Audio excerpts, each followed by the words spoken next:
Airtel SIM ఉందా? Prepaid నుంచి post paid మారిపోయిందా? అయితే ఈ వీడియో మీ కొరకే.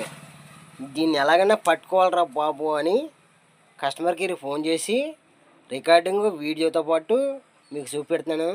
చూడండి, మీరు ప్రీపెయిడ్లోకి మారిపోండి. ఉంటాను ఫ్రెండ్స్. బ్యాంక్ యాప్ ఓపెన్ చేయండి. అది ఇన్ కేస్ అప్డేట్ ఉందో లేదో బిఫోర్ దట్ చెక్ చేయండి. మీ ప్లే స్టోర్ లో చెక్ చేసి ఇన్ కేస్ అప్డేట్ చూపిస్తే అప్డేట్ చేసి ఓపెన్ చేయండి సార్. ఓపెన్ చేసిన తర్వాత మీకు రైట్ సైడ్ కార్నర్ లో హెల్ప్ అనే ఆప్షన్ కనిపిస్తుంది. క్లిక్ చేయండి. దాని తర్వాత చాట్ నో అని ఉంటుంది. సెకండ్ పేజ్ ఓపెన్ అవుతుంది. అందులో చాట్ నో అనేది ఉంటుంది. అవునండి. బ్లాక్ కలర్ బాక్స్ లో అది క్లిక్ చేయండి సార్. దాని తర్వాత మీరు మీకు లెఫ్ట్ సైడ్ కార్నర్ లో అనేది 3 లైన్స్ అనేవి ఉంటాయి బ్లాక్ కలర్. అవునండి.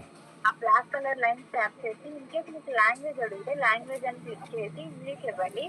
లాంగ్వేజ్ అడగకపోతే